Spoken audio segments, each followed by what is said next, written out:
நீயே எது தொட்ட? அங்க இருந்துச்சுக்கா, ஓரமா எடுத்து வச்சேன்.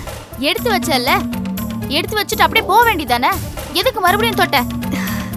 சாதாரண இந்த சலங்க என் நர்த்தன அக்கா கால்ல எப்படி சங்கீத சலங்கையா மாறுதுன்னு பாக்குறதுக்காக தான் எடுத்தேன். நீ ஒன்னும் பார்க்க வேண்டாம், போய் உன் வேலையை மட்டும் பாரு. நான் வேலையை பார்க்க தயாரா தான் இருக்கேன். ஆனா நீங்க தான் எனக்கு வேலை எதுவும் தர மாட்டேங்கிறீங்க. நீங்களும் சரி அம்மாவும் சரி என்கிட்ட சரியாவே முகம் கொடுத்தே பேச மாட்டேங்கிறீங்க.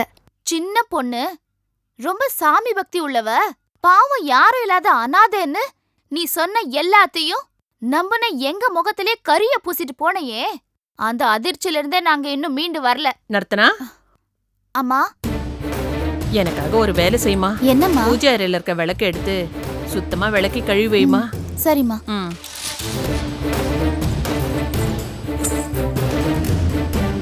அக்கா கொஞ்சம் நில்லுங்கக்கா. அந்த வேலையை நான் பார்த்துக்கிறேன், நீங்க உங்க நாட்டிய பயிற்சியை பாருங்க.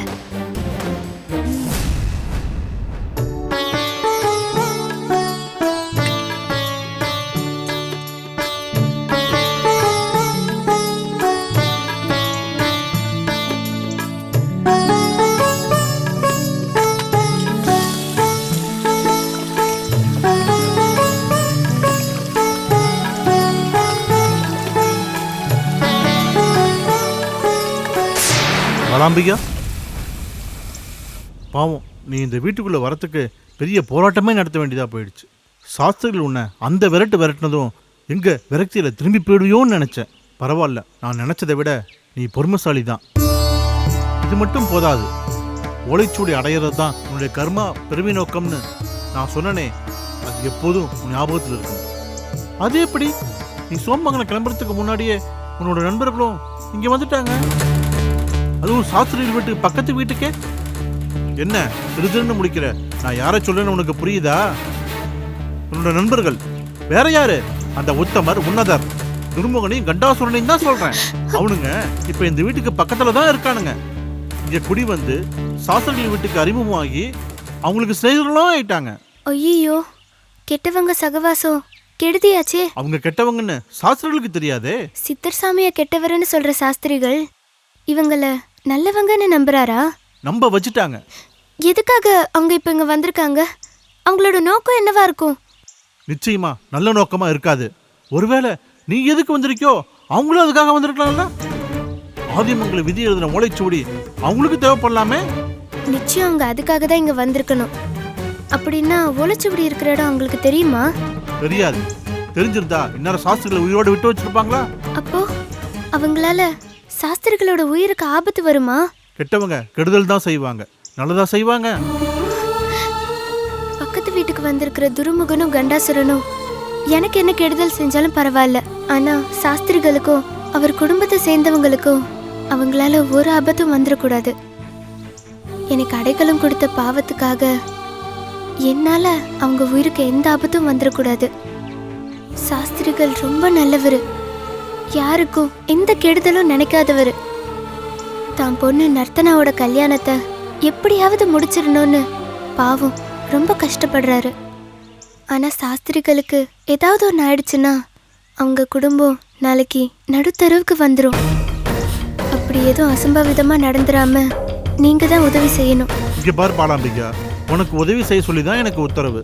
அதுவும் இன்னும் எத்தனை நாளைக்கோ. உன் வேலை முடிஞ்சிருச்சு, நீ பாலாம்பிகாவுக்கு உதவி செஞ்சது போதும், உடனே கிளம்புன்னு எனக்கு உத்தரவு வந்ததுன்னா நான் கிளம்பிடுவேன். எப்படியோ நெல்லுக்கு பாயிற தண்ணி உள்ளுக்கும் பாயிற மாதிரி நீ இந்த வீட்டில் இருக்கிற வரைக்கும் உனக்கு உதவி செய்ய வந்தான்னா சாஸ்திரிகள் குடும்பத்துக்கும் உதவி செய்வேன். நீ தைரியமா இரு.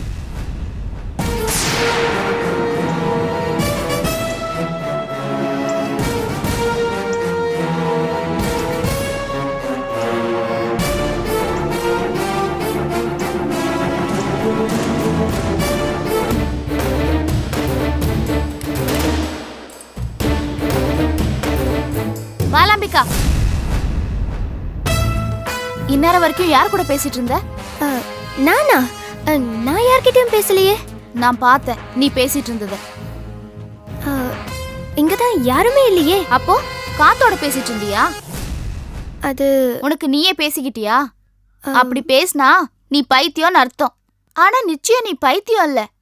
நீ பைத்தியம் இல்லன்னு நான் ஏன் இவ்ளோ உறுதியா சொல்றேன்னு தெரியுமா? அடுக்கடுக்கா நீ எத்தனையோ பொய் சொன்னவ. ஒரு பைத்தியத்துக்கு பொய் சொல்ல தெரியாது. நீங்க நினைக்கிற மாதிரி எதுவும் இல்லக்கா. நினைக்கிறேனா? கண்ணால பார்த்தேன், காதால கேட்டேன். சாஸ்திரிகள் நர்த்தனா, உயிர் ஆபத்து, இந்த வார்த்தைகளெல்லாம் நீ பேசிட்டு இருந்தது என் காதுல விழுந்துச்சே. என்ன எங்களை குடும்பத்தோட கொல்ல வந்தியா? நான் செத்ததுக்கு அப்புறம் அந்த சாஸ்திரிகள் குடும்பத்துல ஒருத்தர் கூட உயிரோட இருக்க கூடாது, போய் அவங்கள பழிவாங்கன்னு சித்தர் உங்ககிட்ட சொல்லிட்டு செத்து போயிட்டாரா?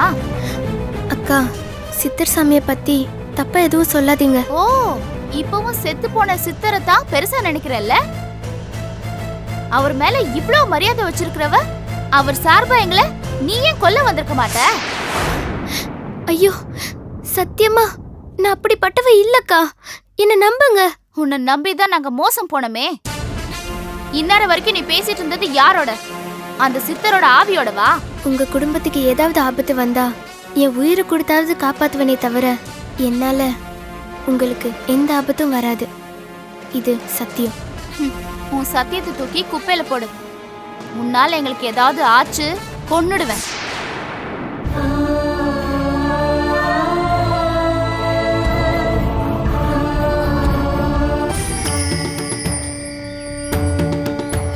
மாணிக்க வாசகா,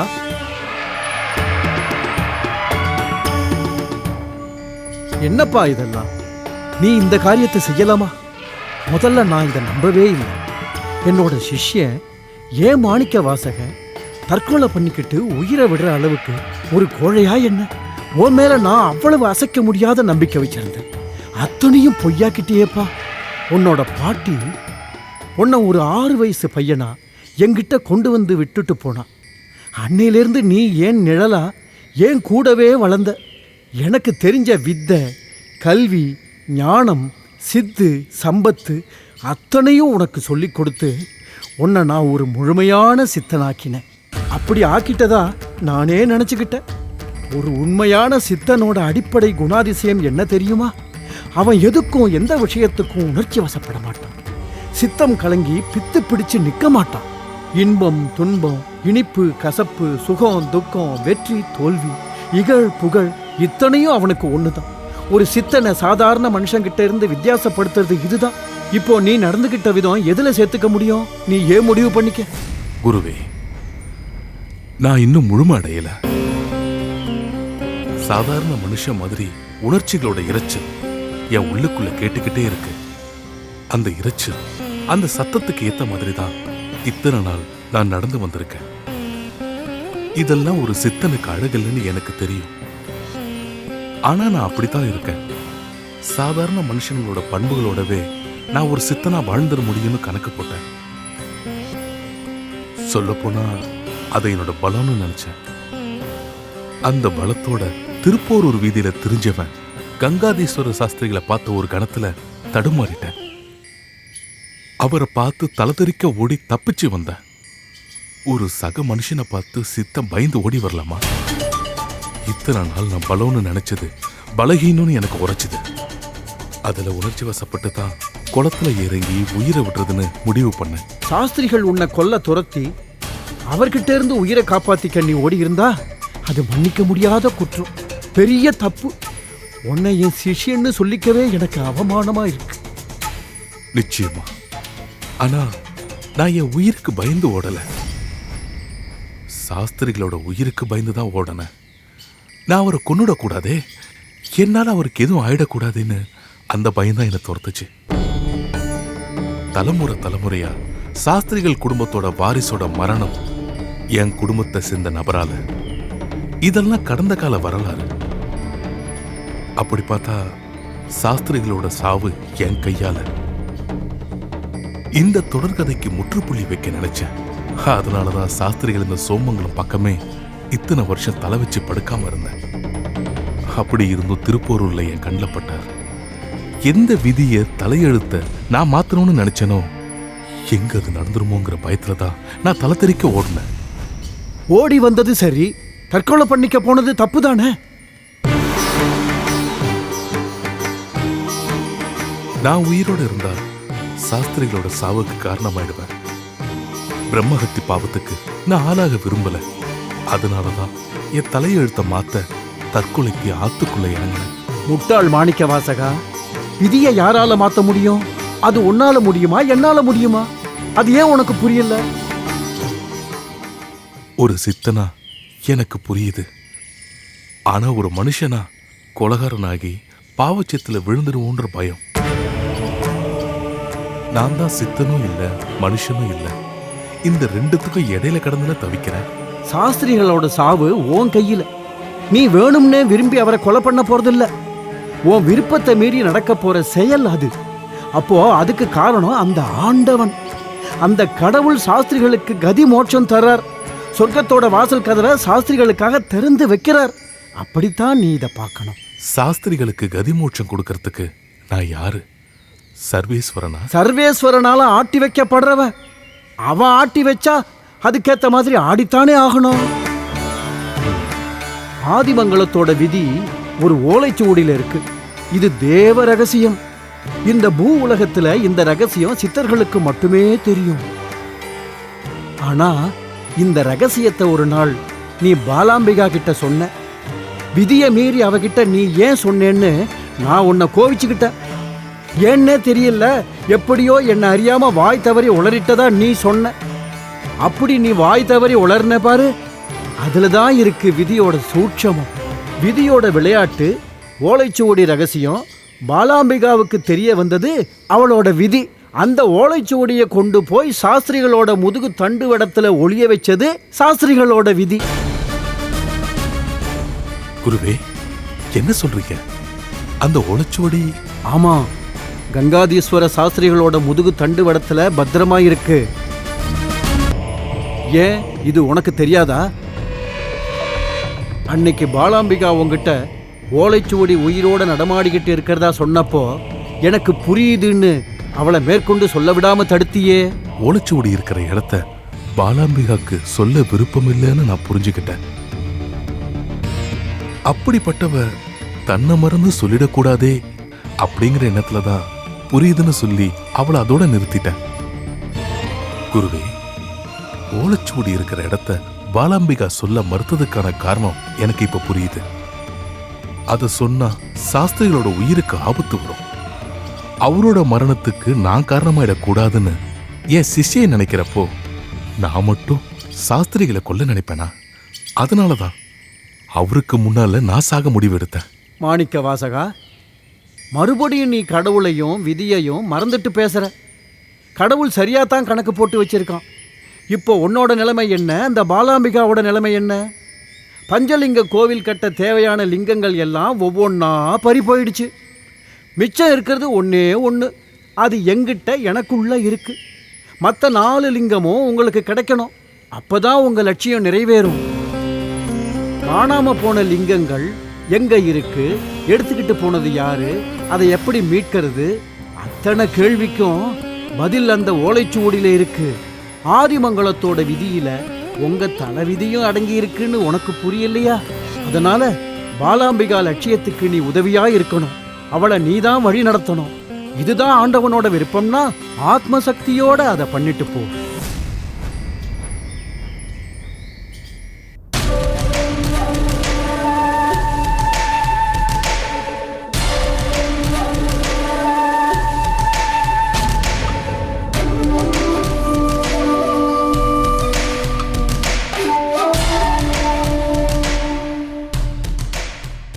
கண்டாசுரா, நேரமாச்சு.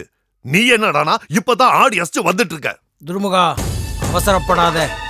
உட்கார்ந்து ஜங்காமுகிக்கு ஒரு பூஜையை முடிச்சுட்டு காலகண்ட பைரவ மந்திரத்தை கண்ணை மூடிக்கிட்டு 108 தடவை மனசுக்குள்ள செவிச்சேன்னா நான் கூடு விட்டு கூடு போய தயாராகிடுவேன். ஏன் வேலை அவ்வளவுதான். ஆனா நான் இங்க தயாராகிருக்கிற சமயம் அந்த பொண்ணு நடத்துறான் அந்த வீட்டை விட்டு வெளியே வந்திருக்கணும். அது வந்துருச்சுன்னு எனக்கு சமிக்ஞை வரணும். எல்லாம் வரும், அதுக்கு நானாச்சு. நீ முதல்ல உட்கார்ந்து பூஜையை ஆரம்பி. உட்காரு. இந்திரஜித், நெல்லு. கண்டாசுரம் பூஜை ஆரம்பிக்க போறான். இன்னும் கொஞ்ச நேரத்துல கூடு விட்டு கூடு பாய இவன் தயாராயிடுவான். நான் இங்க இவன் பக்கத்திலேயே இருந்து இவனுக்கு பூஜைக்கு வேண்டிய உதவிகளை எல்லாம் பண்ண போறேன். நீ உன்னோட வேலையை செய்ய கிளம்பு. ஆமா, இந்த தடவையாவது ஒழுங்கா செய்வியா இல்ல நேத்து மாதிரி கைய விரிச்சிருவியா? துர்முகா, நேத்து பூதநாதன் கிட்ட நான் உத வாங்கினதை வச்சு என் திறமைய குறைச்சி எடை போடாத. இன்னைக்கு தப்பாகாது. இதோ இப்பவே போறேன். நர்த்தனாவை வெளியில கூட்டிட்டு வர. நீங்க பூஜை ஆரம்பிங்க.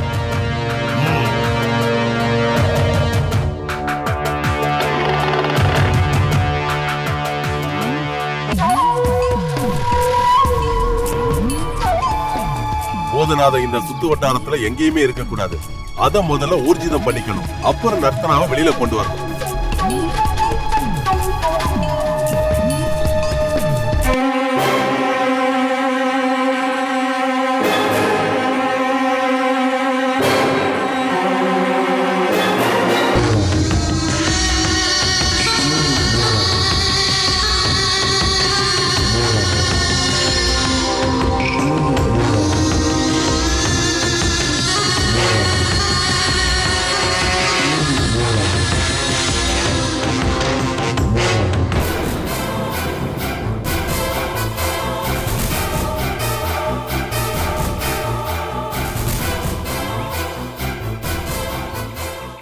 அப்பாடா, பூதநாதன் இங்க இல்ல.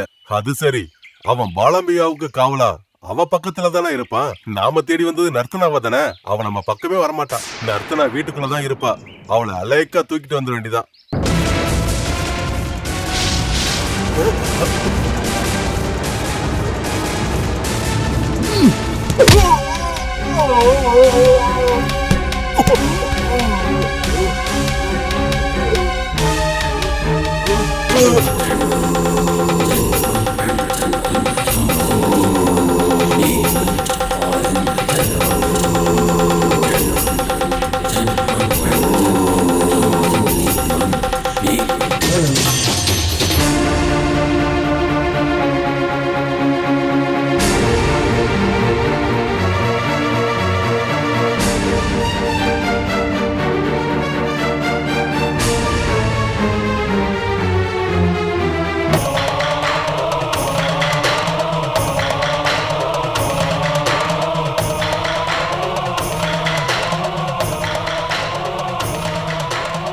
கண்டாசுரன் கூடு விட்டு கூடு பாய தயாராயிட்டான். ஆனா போன இந்திரஜித் கிட்ட இருந்து எந்த தகவலும் இல்லையே. அவன் அந்த பொண்ணு நர்த்தனாவை வீட்டை விட்டு வெளியே கொண்டு வந்தானா இல்லையா? இது சரிப்பட்டு வராது. நாம வெளியில போய் போனவ என்ன ஆனான்னு பார்த்துட்டு வந்துருவான்.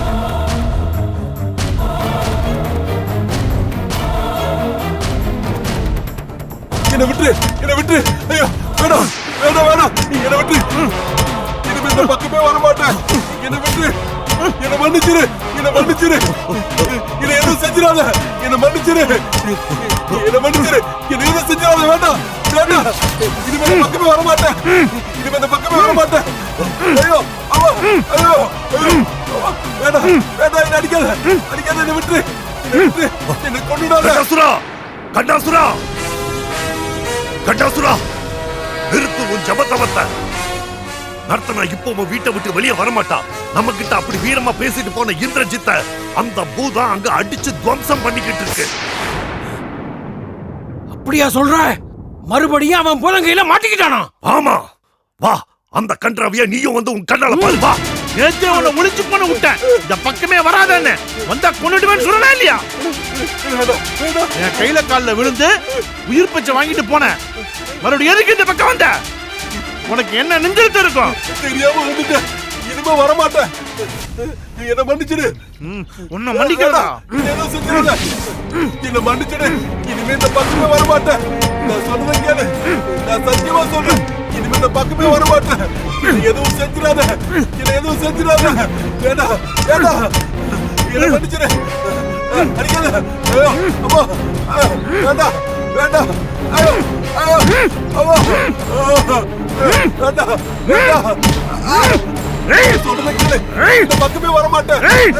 பேச்ச ஓடுற தண்ணியில தான்டா எழுதணும்.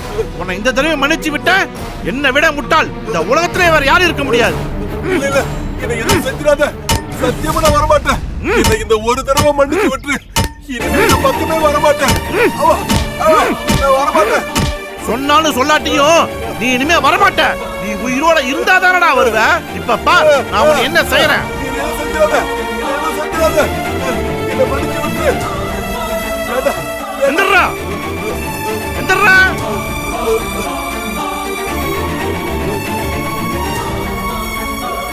உன் என்ன பண்ற பார்.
என்ன இந்திரஜித் நம்மளை விட்டு போயிட்டானே கவலையா இருக்கியா? ஆமா, அவனை நான் மலை போல நம்பி இருந்தேன். நம்ம கனவை நனவாக்க ஜங்காமுகி தாய் அனுப்புன அவன் இப்படி அல்பாயுஸ்ல போவான்னு நான் கொஞ்சம் கூட நினைச்சு பார்க்கல. உதவிக்கு வந்தவன் நம்மளை இப்படி நிற்கதையா விட்டுட்டு போயிட்டானே. சும்மா அவனையே நினைச்சு நீ கவலைப்படாத. அவனை நம்பியா நம்ம பிறந்தோம்? பாதியில வந்தவன் பாதியிலேயே போயிட்டான். உனக்கு நான் இருக்கேன் நண்பா. பாதியிலிருந்தே உன் கூட இருக்கிற உன் நண்பன் இந்த கண்டாசுரம் இருக்கிற வர உனக்கு எதுக்கு கவலை? மேற்கொண்டு ஆக வேண்டிய காரியத்தை பாப்பா வா.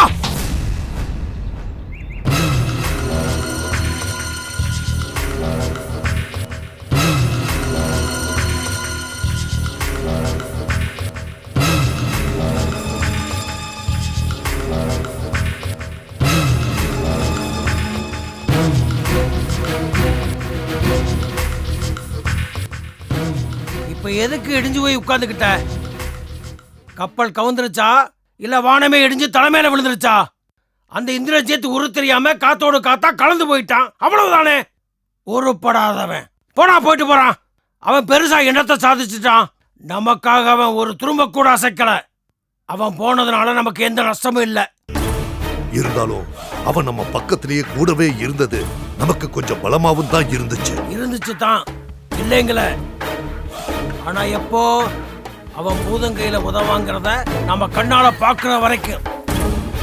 அப்புறம் அவன் மேல இருந்த நம்பிக்கை நமக்கு புசுவானமா போயிருச்சு. ரத்னாவை வீட்டை விட்டு வெளியே கொண்டு வரணும். இது எவ்வளவு சாதாரண விஷயம்.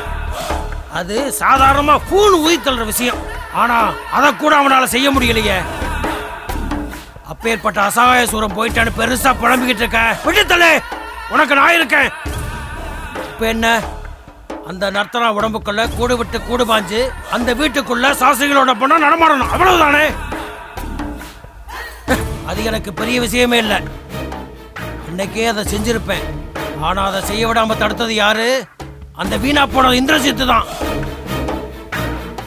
இந்த வீட்டுக்குள்ள பூதநாதை இருக்கான். நர்த்தனா வீட்டுக்குள்ள இருக்கிறப்போ கூடு விட்டு கூடு பாஞ்சா அதை அந்த பூதநாதன் தலையிட்டு கெடுத்துருவான். இப்படிலாம் அவன் பூச்சாண்டி காட்டினதுனாலதான் நாம பயந்துகிட்டு பின்வாங்கிட்டோம். அவனோட பயம் நியாயமானது தானே. இப்ப அந்த பூதநாதன் அந்த வீட்டுல தானே இருக்கான். அவன் நம்ம கண்ணுக்கு தெரிய மாட்டான். எப்போ எங்க இருக்கான்னு நம்மளால எப்படி கண்டுபிடிக்க முடியும்? கண்ணுக்கு தெரியாத அவனை நினைச்சே பயந்துகிட்டு இருந்தா அப்புறம் காலத்துக்கும் அவனுக்கு அடிமையா அலைய வேண்டியதுதான். அதனால இப்ப துணிச்சலா ஒரு முடிவெடுப்போம். ஆனது ஆகட்டும்னு அந்த நர்த்தனா வீட்டுக்குள்ளே இருந்தாலும் சரி, நான் இப்பவே கூடு விட்டு கூடு பாஞ்சு அவன் உடம்புக்குள்ள போக போறேன்.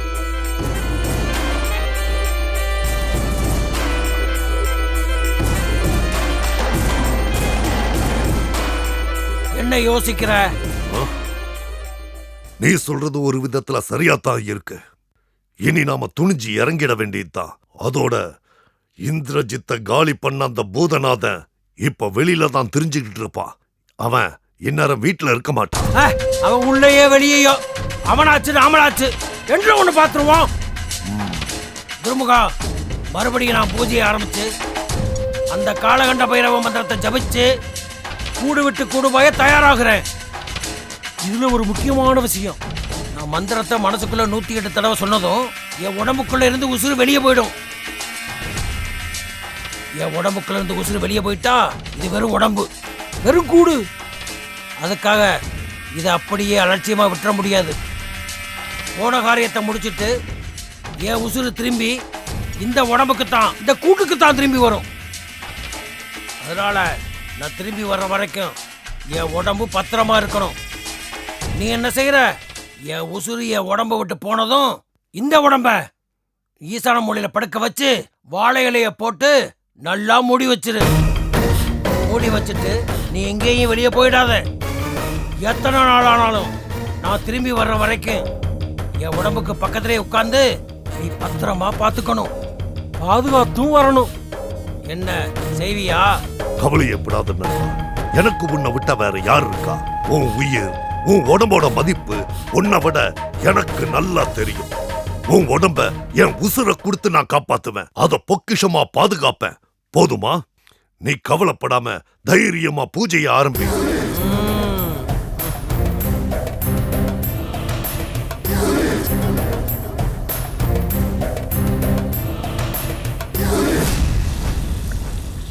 அம்மா இங்க வா, உன்கிட்ட ஒரு விஷயம் பேசணும். என்ன விஷயம்டி? இங்க வேண்டாம்மா, உள்ள போய் பேசிக்கலாம். நம்ம வீட்ல நம்மள தவிர வேற யார் இருக்கா?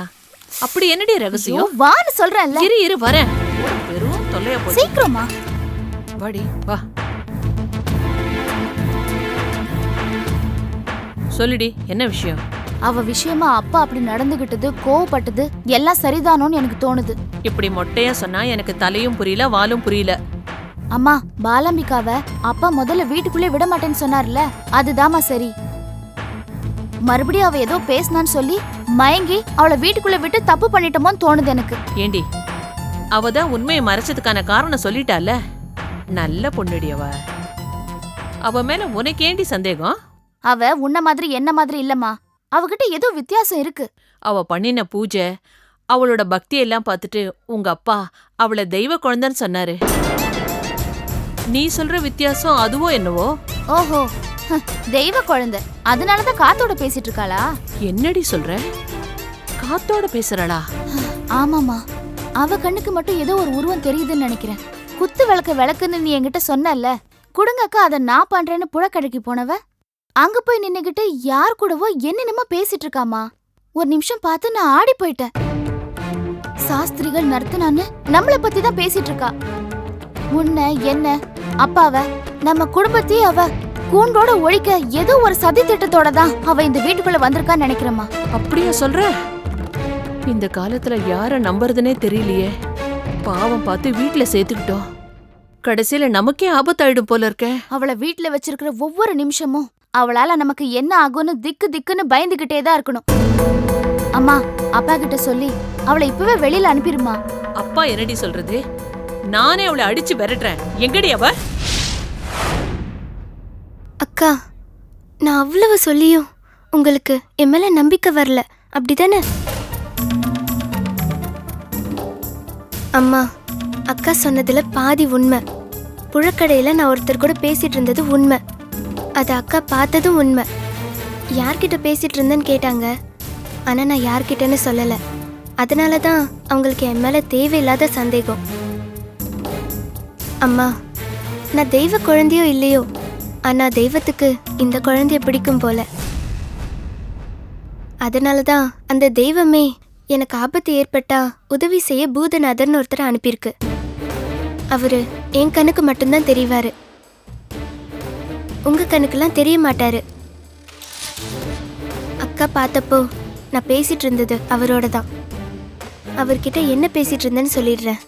என்னை காப்பாத்துறதுக்காகவும் உதவி செய்யறதுக்காகவும் வந்த நீங்க என் மேல கருணை காட்டி அடைக்கலம் தந்து ஆதரிக்கிற சாஸ்திரிகள் ஐயாவுக்கும் அவர் குடும்பத்துக்கும் எந்த ஆபத்து வந்தாலும் காப்பாற்றணும் அப்படின்னு நான் அவர்கிட்ட வேண்டிக்கிட்டேன். என்னை உங்க பொண்ணு மாதிரி நினைச்சு 3 வேளையும் சாப்பாடு போடுறீங்க. உங்களுக்கு போய் நான் கெடுதல் நினைப்பேனா? நான் இவ்வளோ சொல்லியும் என் மேல உங்களுக்கு நம்பிக்கை வரலன்னா வாங்கம்மா.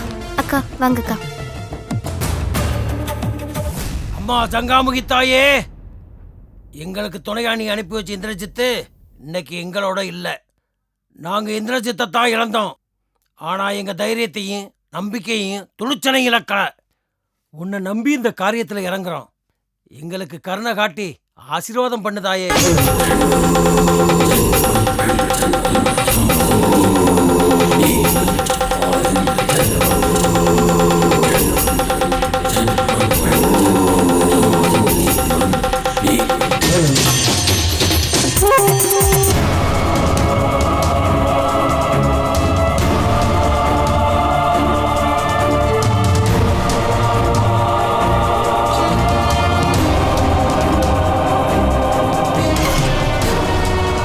நான் வணங்குற இந்த சிவன் மேல ஆணையா சொல்றேன், நான் இப்ப உங்ககிட்ட சொன்னதெல்லாம் உண்மை.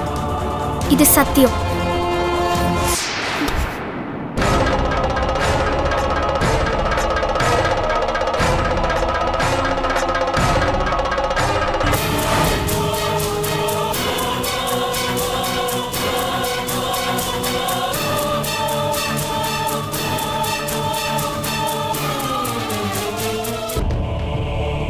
உன்னை நான் நம்புறேன்டி குழந்தை.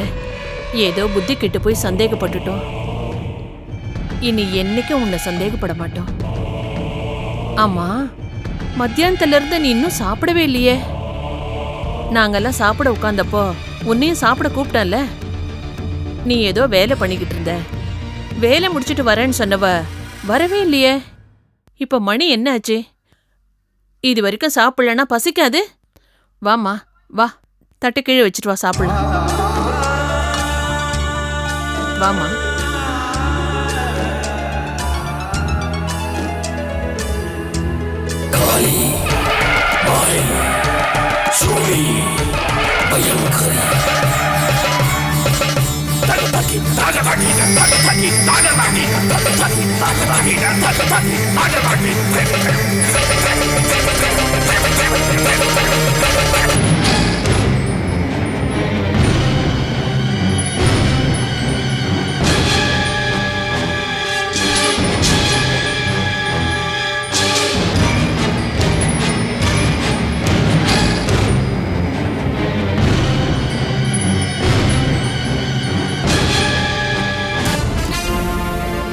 ரத்னா, பாலாம்பிகைக்கு குடிக்க தண்ணி கொண்டாமா.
நிறுத்தனா, சீக்கிரம் தண்ணி கொண்டு வாமா.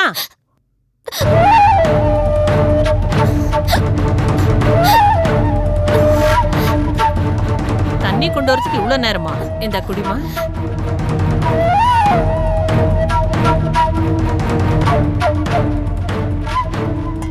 பலம்பிகா, நீ சாப்பிட்டுட்டு இருமா, நான் மோர் கொண்டு வரேன்.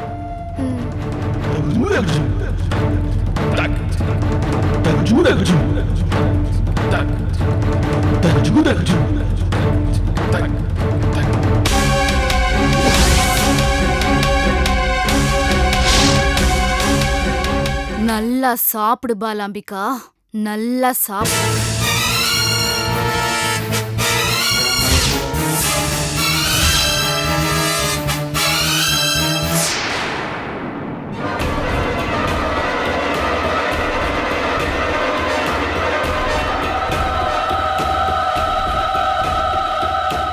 சாப்பிடுமா.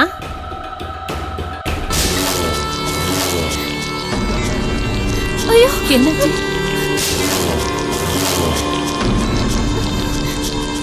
என்னாச்சு பலம்பிகா? எனக்கு பயமா இருக்குமா?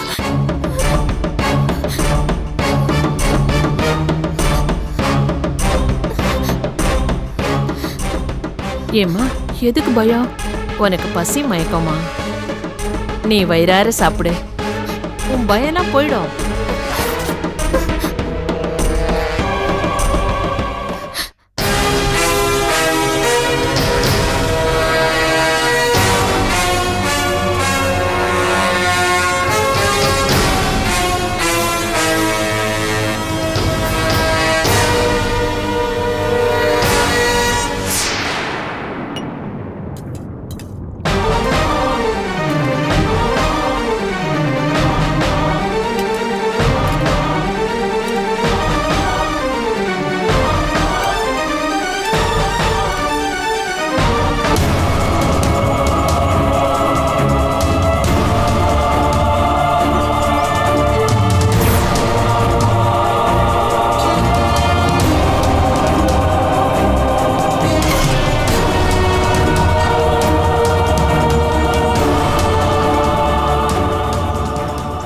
சித்தர்சாமி, உங்களோட சிசி பாலாம்பிகா சோமங்கலத்தில் இருக்கிற கங்காதேஸ்வர சாஸ்திரிகள் வீட்டில் இருக்கா. அவளுடைய லட்சியம் என்ன, அவள் பிறந்த பிறவையோட நோக்கம் என்ன, இதெல்லாம் நான் உங்களுக்கு சொல்ல வேண்டிய அவசியமே இல்லை. ஆனால் நீங்கள் அவளை விட்டு ஆற்றுக்குள்ளே இறங்கி நீங்கள் உங்கள் முடிவை தேடிக்கிட்டதும் பாவம் அவள் ரொம்பவே கலங்கி போயிட்டா. அவளுக்கு தேவையான உபதேசம்லாம் பண்ணி ஒரு தெளிவை ஏற்படுத்தி நான் அவளை அங்கே அனுப்பி வச்சிருக்கேன். தயவு செஞ்சு நீங்கள் அவன் மனசை கலைச்சிடாதீங்க. அவள் தன்னோட கடமையை செய்ய விடாமல் தடுத்துடாதீங்க. என்னை விட பெரியவர் நீங்க. இதை நான் உங்களுக்கு ஒரு உத்தரவா சொல்லாம ஒரு வேண்டுகோளா சொல்றேன். பூதநாதரே, உங்களுக்கு ஏன் என் மேல இந்த சந்தேகம்? எதனால இந்த வேண்டுகோள்? செத்து போனவர் மறுபடியும் உயிரோட வந்திருக்கீங்களே, ரொம்ப முக்கியமான வேலையோ அவசியமோ தேவையோ இல்லாட்டி இப்படி மறுபடியும் உயிர் பொழைச்சி வந்திருப்பீங்களா? உங்களோட அந்த முக்கியமான வேலை பாலாம்பிகா அந்த ஓலைச்சூடியை எடுக்கக்கூடாது, மறந்துடணும், மறுபடியும் உங்க இடத்துக்கு திரும்பி வந்துடணும், அதானே? இல்ல பூதநாதரே, எனக்கும் தடுமாற்றம் ஊசலாட்டம் இருந்தது உண்மை. எப்படி நீங்க பாலாம்பிகாவுக்கு உபதேசம் செஞ்சீங்களோ அதே மாதிரி என்ன மறுபடியும் பொழைக்க வச்ச என்னோட குருநாதர் எனக்கு தெளிவை ஏற்படுத்தினாரு.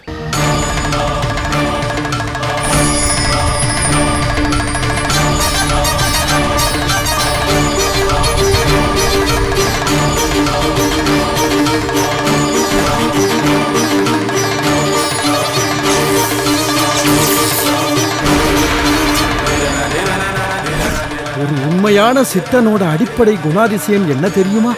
அவன் எதுக்கும் எந்த விஷயத்துக்கும் உணர்ச்சி வசப்பட மாட்டான். அதனால நீங்க கவலைப்படாதீங்க. பாலாம்பிகா அவ கடமையை செய்யட்டும், நான் தடுக்க மாட்டேன். ரொம்ப சந்தோஷம் சித்தர். பாலாம்பிகை என்ன செய்யணும்னு நான் அவகிட்ட சொன்னதெல்லாம் இறைவனுடைய வாக்கு, இறைவனுடைய விருப்பத்தை தான் நான் அவகிட்ட சொன்னேன். உங்க குருநாதரும் அதே தான் செஞ்சிருக்காரு. ஆனா கடவுள் விருப்பப்படியே எல்லாம் நடந்துடுன்னு நம்ம கவலை இல்லாம இருந்துட முடியாது. கடவுளோட விருப்பத்துக்கு எதிராக பாலாம்பிகாவை அவ கடமையை செய்ய விடாம தடுக்க இந்த சாஸ்திரி வீட்டுக்கு பக்கத்துல அந்த உத்தமரும் உன்னதரும் குடி வந்திருக்காங்க. அந்த துர்முகனையும் கண்டாசுரனையும் தானே சொல்றீங்க? ஆமா, அவங்க எதுக்காக அங்க வந்து தங்கியிருக்காங்க, அவங்க நோக்கம் என்னன்னு தெளிவா தெரியல. ஆனா நிச்சயம் அவங்க பாலாம்பிகாவுக்கு இடைஞ்சல் செய்வாங்க. பாலாம்பிகாவுக்கு உதவதான் நீங்க இருக்கீங்கல்ல. நான் உதவி செய்யாட்டியும் பாலாம்பிகாவை யாரும் எதுவும் செஞ்சிட முடியாது. அதுதான் உண்மை. ஏன்னா பாலாம்பிகா சக்தியோட அம்சம், சக்தியோட வடிவம். அப்படியா? அந்த குழந்தைக்கு நானும் ஆசானா இருந்து சில விஷயங்களை சொல்லி கொடுத்துருக்கேன். அவளை வழி நடத்தியிருக்கேங்கிறது எனக்கு ரொம்ப பெருமையா இருக்கு. ஆனா அதே நேரம் அந்த குழந்தை இப்படி கஷ்டத்துக்கு மேல கஷ்டம் அனுபவிக்கிறது என் மனசுக்கு ரொம்ப வேதனையா இருக்கு. வருத்தப்படாதீங்க சத்ரு. அடியும் வடியும் பட்ட கல்லுதான் கடவுள் சிலையாகுது. துன்பங்களும் சோதனைகளும் பாலாம்பிகாவை நாளைக்கு ஒரு நல்ல உயரத்துக்கு கொண்டு போகும்.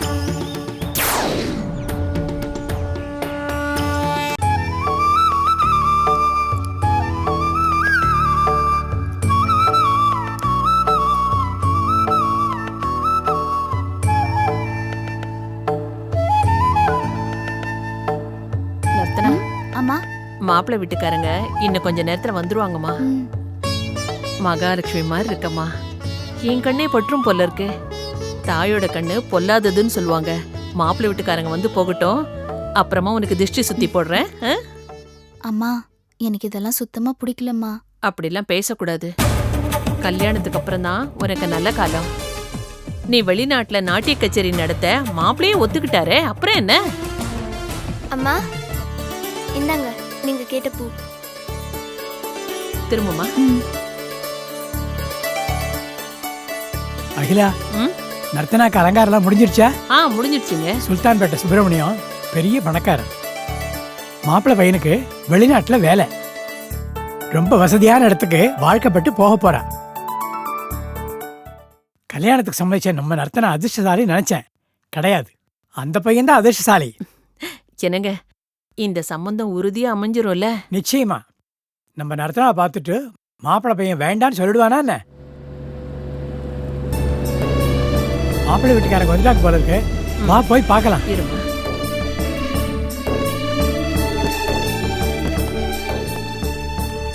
வாங்க வாங்க. வணக்கம். வணக்கம். வணக்கம். வணக்கங்க. வணக்கம்மா.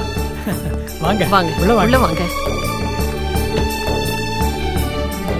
இவர் தான் பொண்ணோட அப்பா கங்காதீஸ்வர சாஸ்திரிகள். இவங்க பொண்ணோட அம்மா அகிலாண்டேஸ்வரி. இவர் மாப்பிள்ளை சிவகுருநாதன், சுருக்கமா சிவான்னு கூப்பிடுவாங்க. அப்பாவோட அறிமுகம் தேவையே இல்லை.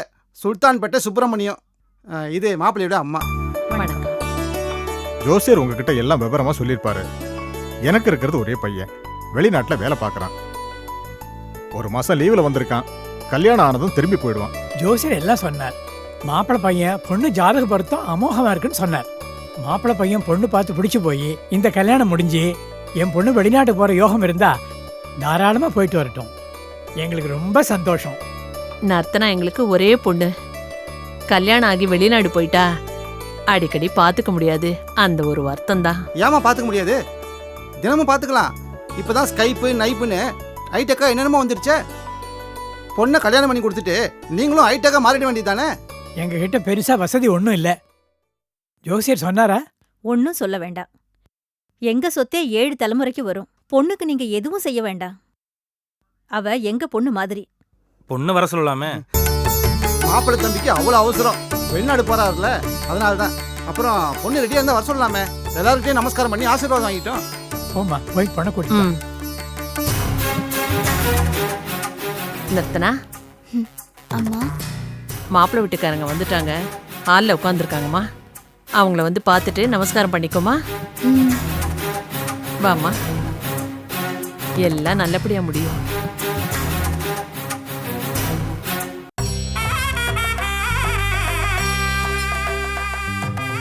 எல்லாரையும் நமஸ்காரம் பண்ணிக்கோமா. வணக்கம். வணக்கம். வணக்கம்மா.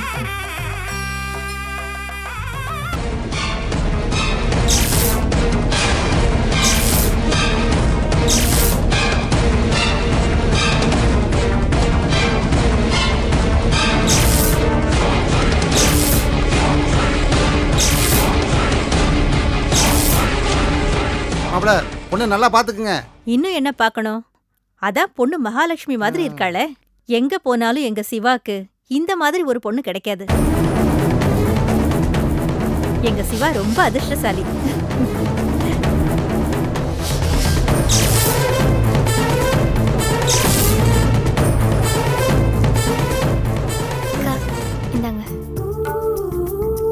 முதல்ல பெரியவங்களுக்கு கொடுமா. கொடுமா.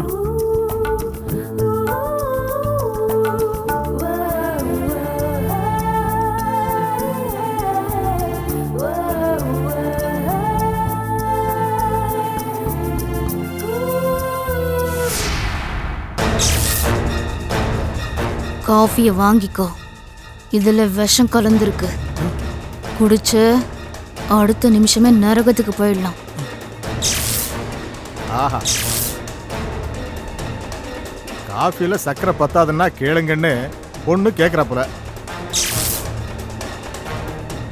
பொண்ணு பேசுறதே பாடுற மாதிரி தான் இருக்கு. என்ன மாப்பிள்ள, காப்பி எடுத்துக்குங்க. காப்பியில விஷம். மாப்பிள்ள தம்பி விளையாடுறாரு. நர்த்தனா, மாப்பிள்ளை காலில் விழுந்து ஆசீர்வாதம் வாங்கிக்கோமா.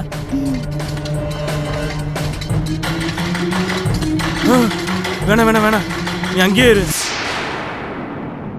மாப்பிள்ளை அப்படித்தான் சொல்லுவாரு, நீ நமஸ்காரம் பண்ணிக்கோமா. வேணாம்.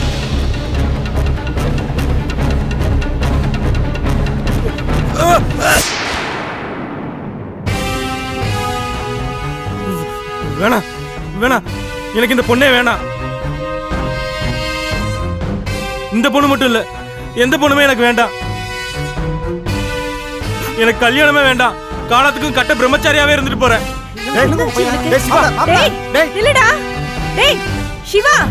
யோ ஜோசியர, பையன் புத்தி சுவாதீனம் இல்லாதவனா? அதை மறைச்சு என் பொண்ணை அவனை கல்யாணம் பண்ணி வைக்க பாக்குறீங்களே, இது நியாயமா? சாஸ்திரிகளே, நீங்க நினைக்க மாதிரி எதுவுமே இல்ல. நான் உங்ககிட்ட எதுவுமே மறைக்கல. பையன் நல்லபடியா தானே பேசியிருந்தா. நீங்க ஒன்றும் சொல்ல வேண்டாம். நான் பணம் காசு இல்லாதவன் தான். ஆனா சொத்து பத்துக்கு ஆசைப்பட்டு என் பொண்ணை புத்தியில் அவன் கட்டி வைக்க மாட்டேன். நீங்க போலாம்.